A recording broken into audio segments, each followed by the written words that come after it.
ನೋಡಿ ಸ್ನೇಹಿತರೆ, ಈ ಭೂಮಿ ಮೇಲೆ ಕೆಲವು ಸ್ಥಳಗಳಿವೆ. ಅಲ್ಲಿ ಮನುಷ್ಯರು ಹೋಗೋದು ಅಂದ್ರೆ ಆಲ್ಮೋಸ್ಟ್ ಸಾವಿನ ಜೊತೆ ಆಟ ಆಡೋದೇ ಆಗುತ್ತೆ. ಒಂದು ಸ್ಥಳದಲ್ಲಿ ಕೇವಲ 2 ನಿಮಿಷ ನಿಂತ್ರೆ ಸಾಕು, ನಿಮ್ಮ ದೇಹ ಸುಟ್ಟು ಹೋಗ್ಬಹುದು. ಇನ್ನೊಂದು ಸ್ಥಳದಲ್ಲಿ ಸಾವಿರಾರು ವಿಷಕಾರಿ ಹಾವುಗಳು ನಮ್ಮ ಸುತ್ತ ಆವರಿಸಿಕೊಂಡಿರುತ್ತದೆ. ಮತ್ತೊಂದು ಸ್ಥಳದಲ್ಲಿ ಮನುಷ್ಯರು ಹೋದ್ರೆ ಹಿಂತಿರುಗಿ ಬರೋದು ಆಲ್ಮೋಸ್ಟ್ ಇಂಪಾಸಿಬಲ್ ಆಗುತ್ತೆ. ಇವು ಯಾವ ಮೂವಿ ಸೀನ್ಸ್ ಗಳು ಅಲ್ಲ, ಇವು ಭೂಮಿ ಮೇಲಿರುವ ರಿಯಲ್ ಪ್ಲೇಸಸ್ ಗಳು. ಈ ವಿಶಾಲವಾದ ಜಗತ್ತಿನಲ್ಲಿ ನಮ್ಮ ಕಣ್ಣಿಗೆ ಕಾಣುವ ಅದೆಷ್ಟೋ ಅದ್ಭುತ ಪ್ರದೇಶಗಳಿವೆ. ಮತ್ತೊಂದು ಕಡೆ ತುಂಬಾ ಅಪಾಯಕಾರಿ ಪ್ರದೇಶಗಳಲ್ಲಿ ಅನೇಕ ರಹಸ್ಯಗಳನ್ನು ಜಗತ್ತಿಂದ ಮುಚ್ಚಿಡಲಾಗಿದೆ. ಮತ್ತೆ ಕೆಲವೊಂದು ಅಪಾಯಕಾರಿ ಪ್ರದೇಶಗಳಿಗೆ ಅಲ್ಲಿನ ಸರ್ಕಾರವೇ ಜನಗಳಿಗೆ ಪ್ರವೇಶ ನಿರ್ಬಂಧಿಸಿದೆ. ಹಾಗಾದರೆ ಬನ್ನಿ ಈ ವಿಡಿಯೋದಲ್ಲಿ ನೋಡೋಣ ಜಗತ್ತಿನ ಟಾಪ್ 5 ಅತ್ಯಂತ ಅಪಾಯಕಾರಿ ಸ್ಥಳಗಳ ಬಗ್ಗೆ. ಅದರಲ್ಲೂ 3ನೇ ಸ್ಥಳ ಬಗ್ಗೆ ಕೇಳಿದ್ರೆ ಒಂದು ಕ್ಷಣ ಶಾಕ್ ಆಗ್ತೀರಾ. ಅದರಿಂದ ವಿಡಿಯೋ ಅಂತೂ ತುಂಬಾ ಇಂಟ್ರೆಸ್ಟಿಂಗ್ ಆಗಿದೆ. ಅದಕ್ಕೆ ಎಲ್ಲೂ ಸ್ಕಿಪ್ ಮಾಡದೆ ಪೂರ್ತಿಯಾಗಿ ನೋಡಿ. ಮತ್ತೆ ನಿಮ್ಮ ಅನಿಸಿಕೆನ ಕಾಮೆಂಟ್ ನಲ್ಲಿ ಹಾಕಿ. ಅದಕ್ಕೂ ಮುಂಚೆ ನೀವು ಈ ವಿಡಿಯೋಗೆ ಫಸ್ಟ್ ಟೈಮ್ ಬಂದಿದ್ರೆ ನನ್ನ ಚಾನಲ್ ನ ಸಬ್ಸ್ಕ್ರೈಬ್ ಮಾಡ್ಕೊಳ್ಳಿ. ಮತ್ತೆ ಪಕ್ಕದಲ್ಲಿ ಕಾಣೋ ಬೆಲ್ ಐಕಾನ್ ಒತ್ತಿ. ಇದರಿಂದ ನಾನು ಹಾಕೋ ಪ್ರತಿಯೊಂದು ವಿಡಿಯೋನು ನಿಮಗೆ ಮೊದಲು ಬರುತ್ತೆ. ಹಾಗಿದ್ರೆ ತಡ ಮಾಡದೆ ಈ ವಿಡಿಯೋನ ಶುರು ಮಾಡೋಣ ಬನ್ನಿ.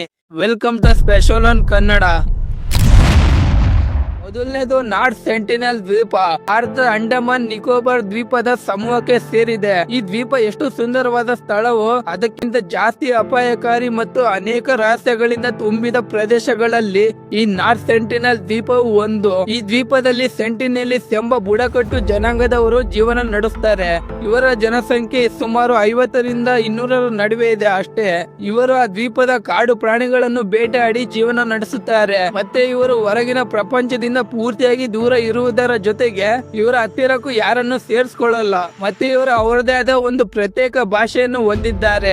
ಆದ್ರೆ 1991ರಲ್ಲಿ ಭಾರತದ ಮಾನವ ಶಾಸ್ತ್ರಜ್ಞರಾದ ಮಧುಮಾಲ ಮತ್ತು TN ಪಂಡಿತ್ ರವರ ತಂಡದೊಂದಿಗೆ ಈ ದ್ವೀಪಕ್ಕೆ ಆ ಜನಾಂಗದೊಂದಿಗೆ ಮೊದಲ ಬಾರಿಗೆ ಒಂದು ಶಾಂತಿಯುತವಾಗಿ ಸಂಪರ್ಕಿಸಲು ಒಂದು ತೆಂಗಿನಕಾಯಿಯನ್ನು ಉಡುಗೊರೆಯಾಗಿ ಕೊಡ್ತಾರೆ.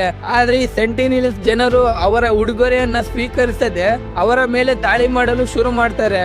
ಮತ್ತೆ ಆಗಿಂದ ಇವರ ಬಳಿ ಹೋಗಲು ಯಾರು ಧೈರ್ಯ ಮಾಡಲಿಲ್ಲ.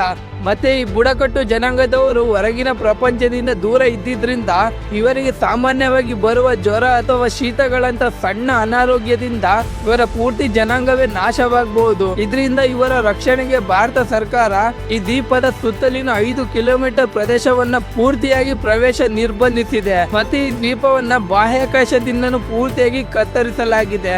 ಆದ್ರೂ 2018ರಲ್ಲಿ ಅಮೆರಿಕದ ಒಬ್ಬ ಜಾನ್ ಅಲೆನ್ ಎಂಬುವನು ಈ ದ್ವೀಪಕ್ಕೆ ಅಕ್ರಮವಾಗಿ ಪ್ರವೇಶ ಮಾಡ್ತಾನೆ. ಆದ್ರೆ ಈ ಬುಡಕಟ್ಟು ಜನಾಂಗದವರು ಅವನನ್ನ ಅವರ ಬಿಲ್ಲು ಬಾಣಗಳಿಂದ ಕೊಲ್ಲಲ್ಪಡ್ತಾರೆ. ಈ ಘಟನೆ ಎಲ್ಲಾ ಕಡೆ ತುಂಬಾ ಸುದ್ದಿ ಆಗುತ್ತೆ. ಅಲ್ಲಿಂದ ಈ ದ್ವೀಪಕ್ಕೆ ಹೋಗಲು ಯಾರೂ ಧೈರ್ಯ ಮಾಡಲಿಲ್ಲ. ಆದ್ರೆ ಈ ದ್ವೀಪದಲ್ಲಿರುವ ರಹಸ್ಯಗಳು ಇನ್ನೂ ಯಾರಿಗೂ ತಿಳಿದಿಲ್ಲ. ಈ ದ್ವೀಪಕ್ಕೆ ಹೊರಗಿನಿಂದ ಬರುವ ಜನರನ್ನ ಆ ಬುಡಕಟ್ಟು ಜನಾಂಗದವರು ಯಾಕೆ ಬಿಟ್ಕೋತಿಲ್ಲ ಅನ್ನೋದೇ ಒಂದು ದೊಡ್ಡ ಪ್ರಶ್ನೆ ಆಗಿದೆ.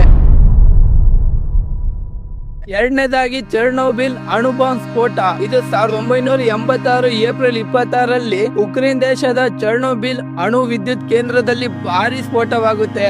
ಆ ರಾತ್ರಿ ನಡೆದ ಈ ಒಂದು ಸ್ಫೋಟ ಇಡೀ ಜಗತ್ತಲ್ಲೇ ಭಯಾನಕ ವಾತಾವರಣ ಸೃಷ್ಟಿ ಮಾಡುತ್ತೆ.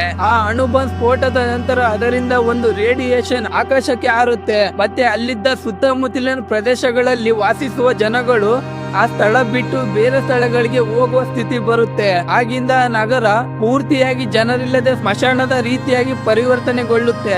ಆದ್ರೆ ಅಲ್ಲಿನ ಜನರು ಯಾಕೆ ಆ ಪ್ರದೇಶ ಬಿಟ್ಟು ಹೋದ್ರು ಅಂತ ನೋಡಿದ್ರೆ ಆ ಸ್ಫೋಟದ ನಂತರ ಅದರ ರೇಡಿಯೇಷನ್ ನಿಂದ ಅಲ್ಲಿ ಕೆಲಸ ಮಾಡುತ್ತಿದ್ದ ಸುಮಾರು 134 ಜನರಿಗೆ ಅನಾರೋಗ್ಯಕ್ಕೆ ಒಳಗಾಗ್ತಾರೆ. ಮತ್ತೆ 28 ಜನರು ಕೆಲವೇ ವಾರಗಳಲ್ಲಿ ಸಾವನ್ನಪ್ತಾರೆ.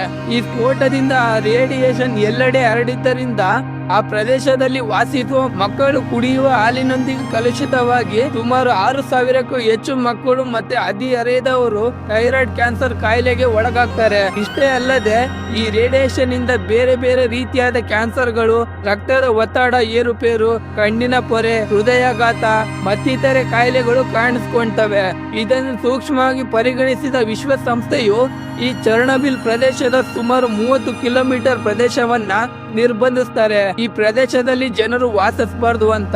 ಮತ್ತೆ ವಿಜ್ಞಾನಿಗಳು ಹೇಳುವ ಪ್ರಕಾರ ಈ ಪ್ರದೇಶ ಸುಮಾರು 100 ವರ್ಷಗಳ ಕಾಲ ಇಲ್ಲಿ ಯಾರು ವಾಸಿಸಲು ಯೋಗ್ಯ ಅಲ್ಲ ಅಂತ ಹೇಳ್ತಾರೆ. ಆದ್ರೆ ಆಶ್ಚರ್ಯ ಏನು ಅಂದ್ರೆ ಚೆರ್ನೋಬಿಲ್ ಪ್ರದೇಶದಲ್ಲಿ ಈಗ ಮನುಷ್ಯರಿಲ್ಲದೆ ಕಾಡು ಪ್ರಾಣಿಗಳು ಹೆಚ್ಚಾಗಿ ವಾಸಿಸ್ತಿದಾವೆ. ಮತ್ತೆ ಅನೇಕ ಗಿಡ ಮರಗಳು ನಿಧಾನವಾಗಿ ಬೆಳೀತಿದ್ದಾವೆ. ಹಾಗಾದರೆ ಜನರಿಗೆ ಬರುತ್ತಿರುವ ಕಾಯಿಲೆಗಳು ಈ ಪ್ರಾಣಿಗಳಿಗೆ ಯಾಕೆ ಬರುತ್ತಿಲ್ಲ ಅನ್ನೋದೇ ಒಂದು ದೊಡ್ಡ ಪ್ರಶ್ನೆಯಾಗಿದೆ.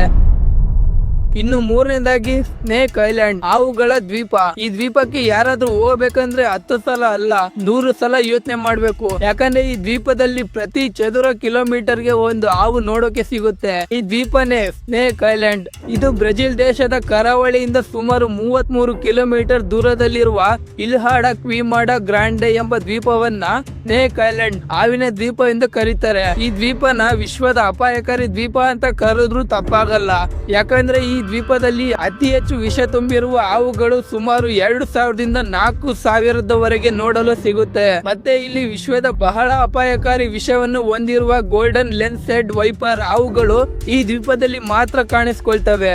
ಈ ಹಾವು ಕಚ್ಚಿದರೆ ಸಾಕು ಯಾವ ಜೀವಿಯಾದರೂ ಕೆಲವೇ ಕ್ಷಣದಲ್ಲಿ ಅವರ ಪ್ರಾಣ ಬಿಡಬೇಕಾಗುತ್ತೆ. ಆದ್ರೆ ಈ ದ್ವೀಪದಲ್ಲಿ ಹಾವುಗಳು ಇಷ್ಟು ಜಾಸ್ತಿ ಆಗಲು ಕಾರಣ ಏನು ಅಂತ ನೋಡಿದ್ರೆ, ಸಾವಿರಾರು ವರ್ಷಗಳ ಹಿಂದೆ ಈ ದ್ವೀಪ ಬ್ರೆಜಿಲ್ ನ ಭೂಭಾಗವಾಗಿತ್ತು. ಆದ್ರೆ ಸಮುದ್ರ ಮಟ್ಟ ಏರಿಕೆ ಆಗಿದ್ರಿಂದ ಈ ಪ್ರದೇಶ ಬ್ರೆಜಿಲ್ ನಿಂದ ದೂರವಾಯಿತು. ಈ ಐಲ್ಯಾಂಡ್ ನಲ್ಲಿ ಸಿಕ್ಕಿ ಬಿದ್ದ ಹಾವುಗಳು ಆಹಾರಕ್ಕಾಗಿ ದ್ವೀಪಕ್ಕೆ ಬಂದ ಹಕ್ಕಿಗಳನ್ನು ಬೇಟೆಯಾಡಲು ಶುರು ಮಾಡುತ್ತವೆ. ಇದರಿಂದ ಅತಿ ಹೆಚ್ಚು ವಿಷಕಾರಿ ಹಾವುಗಳಾಗಿ ಪರಿವರ್ತನೆಗೊಳ್ಳುತ್ತೆ. ಗೋಲ್ಡನ್ ಲೆನ್ಸ್ ಹೆಡ್ ವೈಪರ್ ಹಾವು ಅತ್ಯಂತ ವಿಷಕಾರಿಯಾಗುತ್ತೆ. ಆದ್ರೆ ಬ್ರೆಜಿಲ್ ಸರ್ಕಾರ ಈ ದ್ವೀಪನ ರಕ್ಷಣೆ ಮಾಡ್ತಿದೆ. ಮತ್ತೆ ಈ ದ್ವೀಪಕ್ಕೆ ಸಾಮಾನ್ಯ ಜನರಿಗೆ ಪ್ರವೇಶ ಇಲ್ಲ. ವಿಜ್ಞಾನಿಗಳು ಮಾತ್ರ ವಿಶೇಷ ಅನುಮತಿ ಪಡೆದು ಹೋಗಬಹುದು. ಯಾಕಂದ್ರೆ ಈ ವಿಷಪೂರಿತ ಹಾವುಗಳ ವಿಷದಿಂದ ವಿಜ್ಞಾನಿಗಳು ಹೃದಯಘಾತ ಮತ್ತು ರಕ್ತದ ಸಂಬಂಧಿತ ಔಷಧಿಗಳ ಸಂಶೋಧನೆ ನಡೆಸ್ತಾರೆ. ಜೀವವನ್ನು ತೆಗೆಯುವ ಅಪಾಯಕಾರಿ ಹಾವಿನ ವಿಷದಿಂದಲೇ ಜೀವವನ್ನು ಉಳಿಸುವ ಪ್ರಯತ್ನ ಮಾಡ್ತಿದ್ದಾರೆ. ಇದು ಪ್ರಕೃತಿಯ ಶಕ್ತಿನೋ ಅಥವಾ ಮನುಷ್ಯನ ಬುದ್ಧಿವಂತಿಕೆನೋ? ನೀವೇ ಕಾಮೆಂಟ್ ನಲ್ಲಿ ಹೇಳಿ. ಇನ್ನು 4ನೇದಾಗಿ ಏರಿಯಾ 51, ಅಮೆರಿಕದ ರಹಸ್ಯ ಕೇಂದ್ರ. ಈ ಏರಿಯಾ 51 ಈ ಪ್ರದೇಶವನ್ನ ಜಗತ್ತಿನಿಂದ ರಹಸ್ಯವಾಗಿ ಮುಚ್ಚಿಡಲಾಗಿದೆ. ಇದು ಅಮೆರಿಕದ ನೇವಾಡಾ ರಾಜ್ಯದ ಮರಳು ಪ್ರದೇಶದಲ್ಲಿದೆ. ಇದು 1955ರಲ್ಲಿ CIA ಅಮೆರಿಕದ ವಾಯುಪಡೆ ವಶಪಡಿಸಿಕೊಳ್ಳುತ್ತೆ. ಮತ್ತೆ ಆಧುನಿಕ ಯುದ್ಧ ವಿಮಾನಗಳು ಮತ್ತೆ ಶಸ್ತ್ರಾಸ್ತ್ರಗಳನ್ನ ಪರೀಕ್ಷೆ ಮಾಡಲು ಈ ಪ್ರದೇಶವನ್ನ ಬಳಸ್ಕೊಳ್ತಿದ್ರು. ಪ್ರಸಿದ್ಧ U-2 ವಿಮಾನ ಮೊದಲು ಇಲ್ಲೇ ಪರೀಕ್ಷೆಯಾಗಿದೆ ಅಂತ ಹೇಳಲಾಗುತ್ತೆ. ಮತ್ತೆ ಈ ಪ್ರದೇಶ ವಿಶ್ವದ ಬಿಗಿ ಭದ್ರತೆಯುಳ್ಳ ಪ್ರದೇಶಗಳಲ್ಲಿ ಒಂದು. ಇಲ್ಲಿ ಸಾರ್ವಜನಿಕರಿಗೆ ಹೋಗಲು ಅನುಮತಿ ಇಲ್ಲ. ಒಂದು ವೇಳೆ ಯಾವುದೇ ಸಾಮಾನ್ಯ ಜನರು ಈ ಪ್ರದೇಶದಲ್ಲಿ ಅನುಮತಿ ಪಡೆಯದೆ ಹೋದರೆ ಅವರಿಗೆ ಅಲ್ಲಿನ ಭದ್ರತಾ ಸಿಬ್ಬಂದಿ ಅವರಿಗೆ ಗುಂಡು ಹಾರಿಸುವ ಅಧಿಕಾರ ಅಮೆರಿಕ ಸರ್ಕಾರ ನೀಡಿದೆ. ಆದ್ರೆ ಜನಗಳು ನಂಬುವ ಪ್ರಕಾರ ಇಲ್ಲಿ ಏಲಿಯನ್ ಗಳ ರಹಸ್ಯವಿದೆ. ಇದನ್ನ ಜನರಿಂದ ಮುಚ್ಚಿಡುವ ಪ್ರಯತ್ನ ಮಾಡ್ತಿದ್ದಾರೆ ಅಂತ ನಂಬ್ತಾರೆ. ಆದ್ರೆ 1947ರ ರೋಸ್ವೆಲ್ UFO ಘಟನೆಯ ಅವಶೇಷಗಳು ಇಲ್ಲಿ ತಂದು ಸಂಶೋಧನೆ ಮಾಡಿದ್ದರು ಅಂತ ಹೇಳಲಾಗುತ್ತೆ. ಇಂದಿಗೂ ಈ ಪ್ರದೇಶವನ್ನ ಸುಮಾರು 1500 ಮಿಲಿಟರಿ ಸೈನಿಕರು ಇಲ್ಲಿ ಕೆಲಸ ಮಾಡ್ತಿದ್ದಾರೆ. ಸರ್ಕಾರದ ಪ್ರಕಾರ ಇದು ಬರೀ ಒಂದು ಸೈನಿಕ ಪರೀಕ್ಷಾ ಕೇಂದ್ರ ಅಷ್ಟೇ.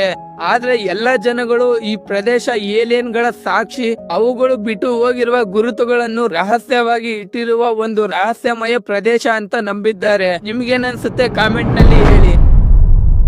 ಇನ್ನು 5ನೇದು ವಾಟಿಕನ್ ಸೀಕ್ರೆಟ್ ಆರ್ಕೈವ್ಸ್. ಈ ಪ್ರದೇಶ ಜಗತ್ತಿನ ಅತ್ಯಂತ ರಹಸ್ಯಗಳನ್ನು ತುಂಬಿರುವ ವಿಶ್ವದ ದೊಡ್ಡ ಗ್ರಂಥಾಲಯವಾಗಿದೆ. ಇಲ್ಲಿ ಸಾಮಾನ್ಯ ಜನರಿಗೆ ಅನುಮತಿ ಇಲ್ಲ.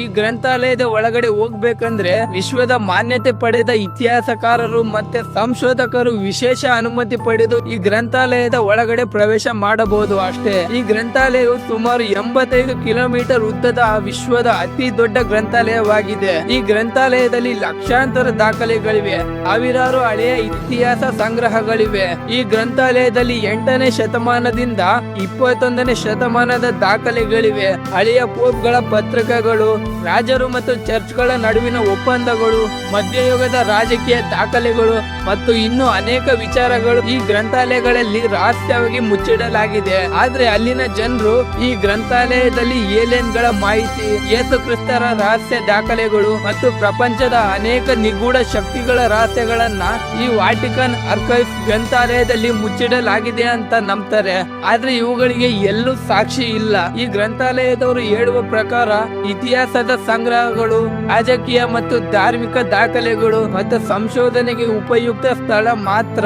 ಈ ಗ್ರಂಥಾಲಯದವರು ಹೇಳ್ತಾರೆ. ಆದರೆ ಇದು ಎಷ್ಟರ ಮಟ್ಟಿಗೆ ಸತ್ಯ, ಎಷ್ಟರ ಮಟ್ಟಿಗೆ ಸುಳ್ಳು ಅಂತ ರಹಸ್ಯವಾಗೇ ಇದೆ. ಇದಾಗಿತ್ತು ವರ್ಲ್ಡ್ ಮೋಸ್ಟ್ ಡೇಂಜರಸ್ ಪ್ಲೇಸಸ್ ಗಳು. ನಿಮಗೆ ಯಾವ ಸ್ಥಳ ತುಂಬಾ ಅಪಾಯಕಾರಿ ಅನ್ಸುತ್ತೋ ಕಾಮೆಂಟ್ ನಲ್ಲಿ ಹೇಳಿ. ಮತ್ತೆ ವಿಡಿಯೋ ಇನ್ಫಾರ್ಮೇಟಿವ್ ಅನ್ಸಿದ್ರೆ ಒಂದು ಲೈಕ್ ಮಾಡಿ. ಮತ್ತೆ ನನ್ನ ಚಾನೆಲ್ ನ ಸಬ್ಸ್ಕ್ರೈಬ್ ಮಾಡ್ಕೊಳ್ಳಿ ಇಂತ ಮತ್ತಷ್ಟು ವಿಡಿಯೋಗಳಿಗಾಗಿ.